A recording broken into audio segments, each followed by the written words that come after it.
الشيطان الرجيم بسم الله الرحمن الرحيم أمن خلق السماوات والأرض وأنزل لكم من السماء ماء فأنبتنا به حدائق ذات بهجة ما كان لكم أن تنبتوا شجرها أإله مع الله بل هم قوم يعدلون أم جعل الأرض كرارا وجعل خلالها أنهارا وجعل لها رواسي وجعل بين البحرين حاجرا أإله مع الله بل أكثرهم لا يعلمون أمن يجيب المضطر إذا دعا ويكشف السوء ويجعلكم خلفاء الأرض أإله مع الله قليلا ما تذكرون أمن يهديكم من ظلمات البر والبحر ومن يرسل الرياح بشرا بين يديه رحمته أإله مع الله تعالى الله عما يشركون أمن يبدأ الخلق ثم يعيده ومن يرزقكم من السماء والأرض أإله مع الله قل هاتوا برهانكم إن كنتم صادقين قل لا يعلم من في السماوات والأرض الغيب إلا الله وما يشعرون أيان يبعثون بل ادارك علم في الآخرة بل هم في شك منها بل هم منها عمود وقال الذين كفروا وإذا كنا ترابا وإذا وآباؤنا وإنا لمحرجون لقد وعدنا هذا نحن وآباؤنا من قبل إن هذا إلا أساطير الأولين قل سيروا في الأرض فانظروا كيف كان عاقبة المجرمين ولا تحزن إن عليهم ولا تكن في ضيق مما يمكرون ويقولون متى هذا الوعد إن كنتم صادقين قل عسى أن يكون ردف لكم بعد الذي تستعجلون وإن ربك لذو فضل على الناس ولكن أكثرهم لا يشكرون وإن ربك ليعلم ما تكن صدورهم وما يعلنون وما من غائبة في السماء والأرض إلا في كتاب مبين إن هذا القرآن يقص على بني إسرائيل أكثر الذي هم فيه يختلفون وإنه لهدى ورحمة للمؤمنين إن ربك يقضي بينهم بحكمه وهو العزيز العليم فتوكل على الله إنك على الحق المبين إنك لا تسمع الموتى ولا تسمع الصم الدعاء إذا ولوا مدبرين وما أنت بهادي العمي عن ضلالتهم إن تسمع إلا من يؤمن بآياتنا فهم مسلمون وإذا وقع القول عليهم أخرجنا لهم دابة من الأرض تكلمهم أن الناس كانوا بآياتنا لا يوقنون ويوم نحشر من كل أمة فوجا ممن يكذب بآياتنا فهم يوزعون حتى إذا جاءوا قال أكذبتم بآياتي ولم تحيطوا بها علما أم ماذا كنتم تعملون ووقع القول عليهم بما ظلموا فهم لا ينطقون ألم يروا أن جعلنا الليل ليسكنوا فيه والنهار مبصرا إن في ذلك لآيات لقوم يؤمنون ويوم ينفخ في السور ففزع من في السماوات ومن في الأرض إلا من شاء الله وكل أتوه داخرين وترى الجبال تحسبها جامدة وهي تمر مر السحاب صنع الله الذي يتقن كل شيء إنه خبير بما تفعلون من جاء بالحسنة فله خير منها وهم من فزع يومئذ آمنون ومن جاء بالسيئة فكبت وجوههم في النار هل تجزون إلا ما كنتم تعملون إنما أمرت أن أعبد رب هذه البلدة الذي حرمها وله كل شيء وأمرت أن أكون من المسلمين وأن أتلو القرآن فمن اهتدى فإنما يهتدي لنفسه ومن ضل فقل إنما أنا نظير من المنذرين وقل الحمد لله سيريكم آياته فتعرفونها وما ربك بغافل عما تعملون بسم الله الرحمن الرحيم تاصيم ميم تلك آيات الكتاب المبين نتلو عليك من نبأ موسى وفرعون بالحق لقوم يؤمنون إن فرعون علا في الأرض وجعل أهلها شيعا يستغيث طائفة منهم يذبح أبناءهم ويستحيي نساءهم إنه كان من المفسدين ونريد أن نمن على الذين استضعفوا في الأرض ونجعلهم أئمة ونجعلهم الوارثين ونمكن لهم في الأرض ونري فرعون وهامان وجنودهما منهم ما كانوا يحذرون وأوحينا إلى أم موسى أن أرضيه فإذا خفت عليه فألقيه في اليم ولا تخافي ولا تحزني إن رادوا إليك وجاعلوه من المرسلين فالتقطه آل فرعون ليكون لهم عدوا وحزنا إن فرعون وهامان وجنودهما كانوا حاطين وقالت امرأة فرعون قرة عين لي ولك لا تقتلوه عسى أن ينفعنا أو أن نتخذه ولدا وهم لا يشعرون وأصبح فؤاد أم موسى فارغا إن كانت لتبدي به لولا أن ربطنا على قلبها لتكون من المؤمنين وقالت لأخته كسه فبصرت به عن جنوب وهم لا يشعرون وحرمنا عليه المراضع من قبل فقالت هل أدلكم على أهل بيت يكفلونه لكم وهم له نصيحون فرددناه إلى أمه كي تقر عينها ولا تحزن ولتعلم أن وعد الله حق ولكن أكثرهم لا يعلمون ولما بلغ أشده واستوى آتيناه حكما وعلما وكذلك نجزي المحسنين ودخل المدينة على حين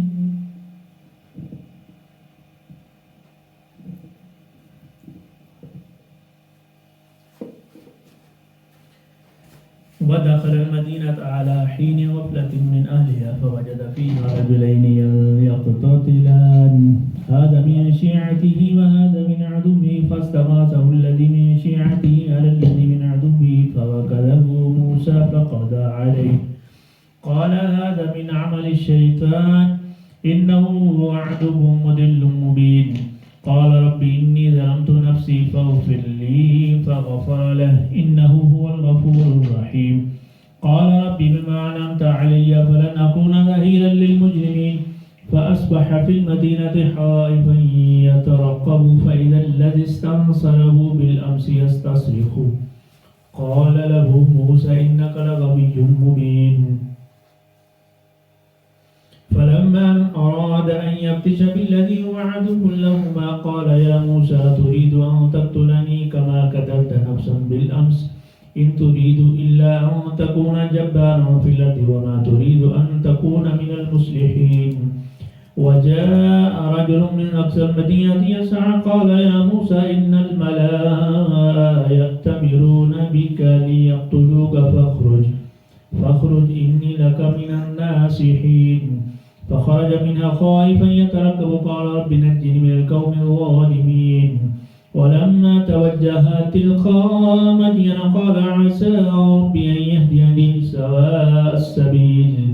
ولما ورد ماء مدين وجد عليه أمة من الناس يسكون ووجد من دونهم امرأتان تزودان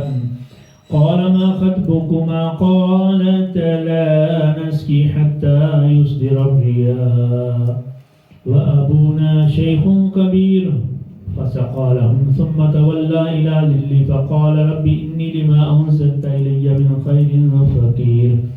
فجاءته إحداهما تمشي على استحياء قالت إن رب أبي يدعوك ليجزيك أجر ما سقيت لنا فلما جاءه وقص عليه القصص قال لا تخف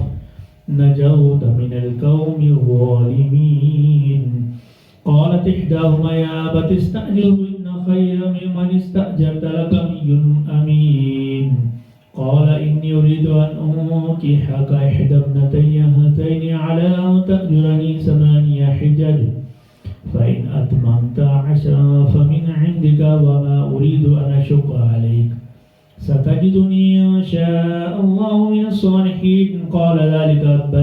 بيني وبينك أيما الأجلين قضيت فلا عدوان علي والله على ما نقول وكيل فلما قضى موسى الأجل وسار بأهله آنس من جانب الطور نارا قال لأهلهم امكثوا إني آنست نارا لعلي آتيكم منها بخبر أو جذوة من النار لعلكم تسألون فلما آتاها نودي من شاطئ الوادي الأيمن في البقعة المباركة من الشجرة أن يا موسى إني أنا الله رب العالمين وأن ألق عصاك فلما رآها تهتز كأنها جان ولا مدبرا ولم يعقب يا موسى أقبل ولا تخف إنك من الآمنين أسلك يدك في جيبك تخرج بيداء من غير سوء واضمم إليك جناحك من الرهب فذلك برهانان من ربك إلى فرعون وملئه إنهم كانوا قوما فاسقين قال رب إني قتلت منهم نفسا فأخاف أن يقتلون وأخي هارون هو أفصح مني لسانا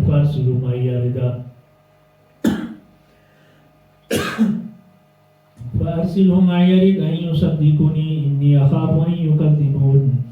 قال سنشد عضدك بأخيك ونجعل لكما سلطانا فلا يصلون إليكما بآياتنا أنتما ومن اتبعكم الغالبون فلما جاء موسى بآياتنا بينات قالوا ما هذا إلا سحر مفتر وما سمعنا بهذا في آبائنا الأولين وقال موسى ربي أعلم بمن جاء بالهدى من عنده وما تكون له عاقبة الدار إنه لا يفلح الظالمون وقال فرعون يا أيها الملأ ما علمت لكم من إله غيري فأوقد لي يا هامان على التين فاجعل لي سرحا لعلي أطلع إلى إله موسى وإني لأظنه من الكاذبين واستكبر هو وجنوده في الأرض بغير الحق وظنوا أنهم إلينا لا يرجعون فأخذناه وجنوده فنبذناهم في اليم فانظر كيف كان عاقبة الظالمين وجعلناهم أئمة يدعون إلى النار ويوم القيامة لا ينصرون وأتبعناهم في هذه الدنيا لعنة ويوم القيامة هم من المقبوحين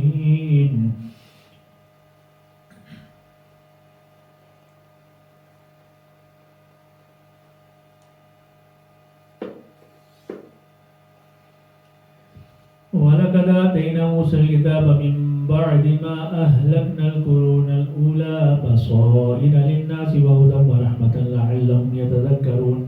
وما كنت بجانب الغربي إذ قضينا إلى موسى الأمر وما كنت من الشاهدين ولكننا أنشأنا فروتا فتاول عليهم العمر وما كنت ثابيا في أهل مدين تتلو عليهم آياتنا ولكننا كنا مرسلين وما كنت بجانب الطور إذ نادينا ولكن رحمة من ربك لتنذر قوما ما آتاهم من نذير من قبلك لعلهم يتذكرون ولولا أن تصيبهم مصيبة بما قدمت أيديهم فيقولوا ربنا لولا أرسلت إلينا رسولا فنتبع آياتك ونكون من المؤمنين فلما جاءهم الحق من عندنا قالوا لولا أوتي مثل ما أوتي موسى أولم يكفروا بما أوتي موسى من قبل قالوا سحران تظاهر وقالوا إن بكل كافرون قل فأتوا بكتاب من عند الله هو أهدى منهما أتبعه إن كنتم صادقين فإن لم تستجيبوا لك فاعلم أنما يتبعون أهواءهم ومن أضل ممن اتبع هواه بغير هدى من الله إن الله لا يهدي القوم الظالمين ولقد وسلنا لهم القول لعلهم يتذكرون الذين آتيناهم الكتاب من قبله هم به يؤمنون وإذا يتلى عليهم قالوا آمنا به إنه الحق من ربنا إنا كنا من قبله مسلمين أولئك يؤتون أجرهم مرتين بما صبروا ويدرؤون بالحسنة السيئة ومما رزقناهم ينفقون وإذا سمعوا اللغو أعرضوا عنه وقالوا لنا أعمالنا ولكم أعمالكم سلام عليكم لا نبتغي الجاهلين إنك لا تهدي من أحببت ولكن الله يهدي من يشاء وهو عالم بالمهتدين وقالوا إن نتبع الهدى معك نتخطف من أرضنا أولم نمكن لهم حراما آمنا يجبى إليه ثمرات كل شيء رزقا من لدنا ولكن أكثرهم لا يعلمون وكم أهلكنا من قرية بطرت معيشتها فتلك مساكنهم لم تسكن من بعدهم إلا قليلا وكنا نحن الوارثين وما كان ربك مهلك القرى حتى يبعث في أمها رسولا يتلو عليهم آياتنا وما كنا مهلك القرى إلا وأهلها ظالمون وما أوتيتم من شيء فمتاع الحياة الدنيا وزينتها وما عند الله خير وأبقى فلا تعقلون أفمن وعدناه وعدا حسنا فهو لاقيه كمن متعناه متاع الحياة الدنيا ثم هو يوم القيامة من المحضرين ويوم يناديهم فيقول أين شركائي الذين كنتم تزعمون قال الذين حق عليهم القول ربنا هؤلاء الذين أغويناهم كما غوينا تبرأنا إليك وما كانوا إيانا يعبدون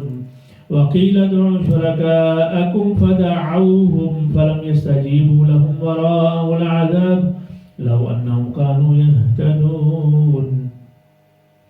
ويوم يناديهم فيقول ماذا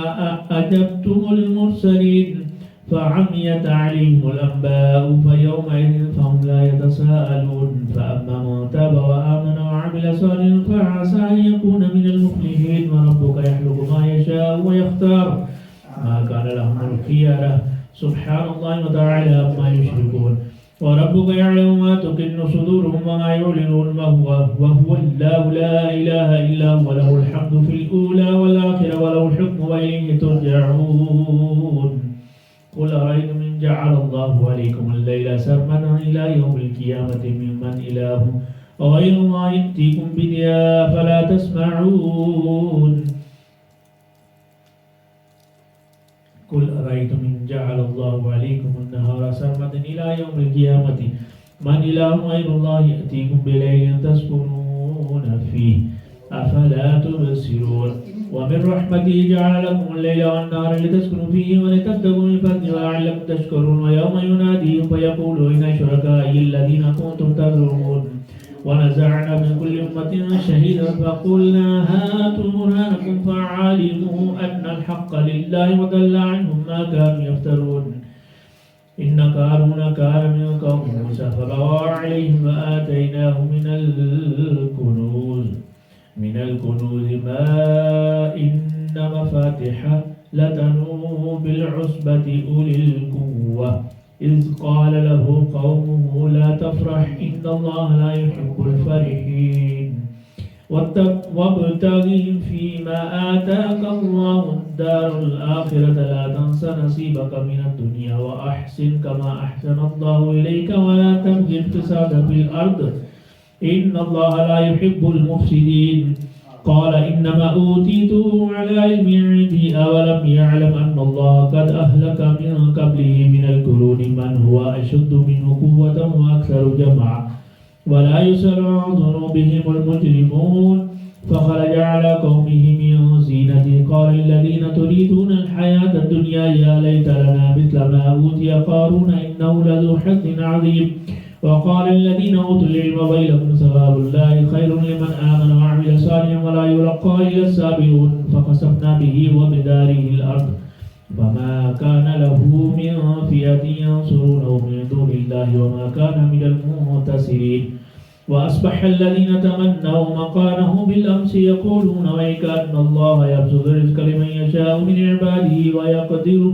لولا أمن الله علينا لخسف بنا ويك أنه لا يفلح الكافرون تلك الدار الآخرة نجعلها للذين لا يريدون علوا في الأرض ولا فسادا والعاقبة للمتقين من جاء بالحسنة فله خير منها ومن جاء بالسيئة فلا يجزى الذين عملوا السيئات إلا ما كانوا يعملون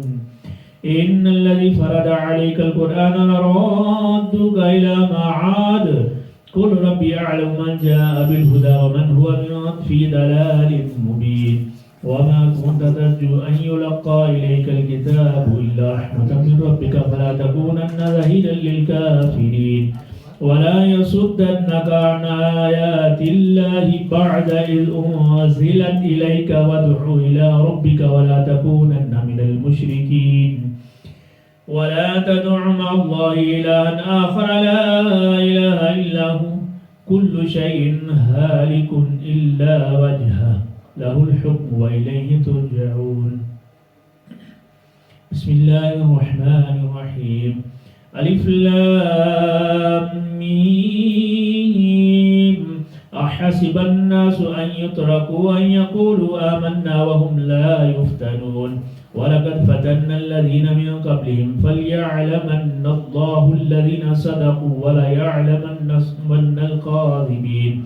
أم حسب الذين يعملون السيئات أن يسبقونا سواء ما يحكمون ما كان يرجو لقاء الله فإن أجل الله لآت وهو السميع العليم ومن جاهد فإنما يجاهد لنفسه إن الله لغني عن العالمين والذين آمنوا وعملوا الصالحات لنكفرن عنهم سيئاتهم ولنجزينهم أحسن الذي كانوا يعملون ووصينا الإنسان بوالديه حسنا وإن جاهداك لتشرك بما ليس لك به علم فلا تطيعهما إلي مرجعكم فأنبئكم بما كنتم تعملون والذين آمنوا وعملوا الصالحات لندخلنهم في الصالحين ومن الناس من يقول آمنا بالله فإذا أوذي في الله جعل فتنة الناس كعذاب الله ولئن جاء نصر من ربك ليقولن إنا كنا معكم أوليس الله بأعلم بما في الصدور العالمين وليعلمن الله الذين آمنوا وليعلمن المنافقين وقال الذين كفروا للذين آمنوا اتبعوا سبيلنا ولنحمل خطاياكم وما هم بحاملين من خطاياهم من شيء إنهم لكاذبون ولا يحملن أثقالهم وأثقالا مع أثقالهم ولا يسألن يوم القيامة عما كانوا يفترون ولقد أرسلنا نوحا إلى قومه فلبث فيهم 1000 سنة إلا 50 عاما فأخذهم الطوفان وهم ظالمون فأنجيناه وأصحاب السفينة وجعلناها آية للعالمين وإبراهيم إذ قال لقومه اعبدوا الله واتقوه ذلكم خير لكم إن كنتم تعلمون إنما تعبدون من دون الله أوثانا وتخلقون إفكا إن الذين تعبدون من دون الله لا يملكون لكم رزقا فابتغوا عند الله الرزق واعبدوه واشكروا له إليه ترجعون وإن تكذبوا فقد كذب من قبلكم وما على الرسول إلا البلاغ المبين أولم يروا كيف يبدي الله الخلق ثم يعيد إن ذلك على الله يسير قل سيروا في الأرض فانظروا كيف بدأ الخلق ثم الله ينشئ النشأة الآخرة إن الله على كل شيء قدير يعذب من يشاء ويرحم من يشاء وإليه تقربون وما أنتم بمعجزين في الأرض ولا في السماء وما لكم من دون الله من ولي ولا نصير والذين كفروا بآيات الله ولقائه أولئك يئسوا من رحمته وأولئك لهم عذاب أليم فما كان جواب قومه إلا أن قالوا اقتلوا أو حرقوه فأنجيناه الله في النار إن في ذلك لآيات لقوم يؤمنون وقال إنما اتخذتم من دون الله أوثانا مودة بينكم في الحياة الدنيا ثم يوم القيامة يكفر بعضكم ببعض ويلعن بعضكم بعضا ومأواكم النار وما لكم من ناصرين فآمن له لوط وقال إني مهاجر إلى ربي إنه هو العزيز الحكيم ووهبنا له إسحاق ويعقوب وجعلنا في ذرية النبوة والكتاب وآتيناه أجره في الدنيا وإنه في الآخرة لمن الصالحين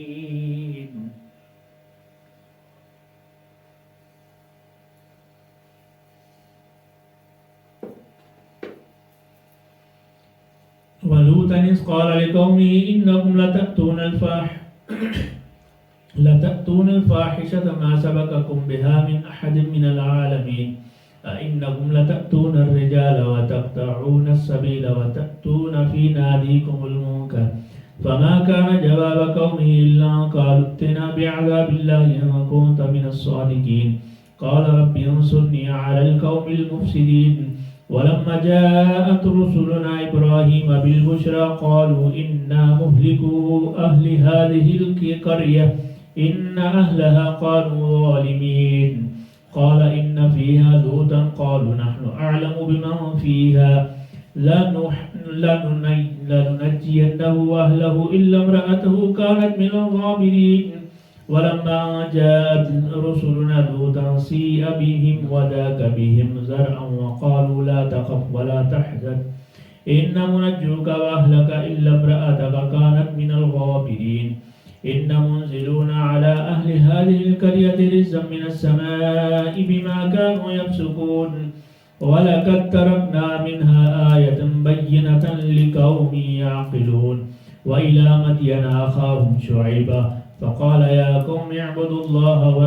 وارجوا اليوم الآخرة ولا تعثوا في الأرض مفسدين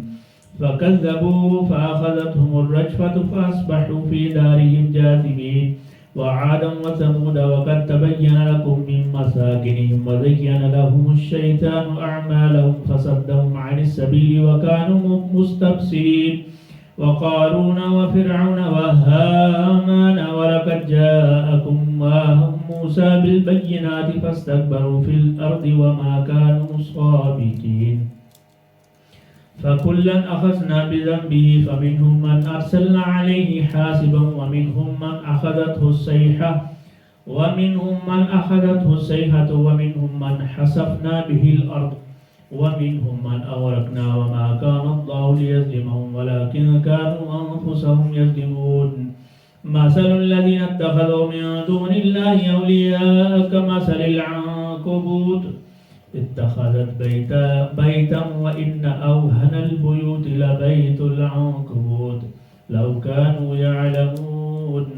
إن الله يعلم ما يدعون من دونه من شيء وهو العزيز الحكيم وتلك الأمثال نضربها للناس وما يعقلها إلا العالمون خلق الله السماوات والأرض بالحق إن في ذلك لآية للمؤمنين صدق الله مولانا العظيم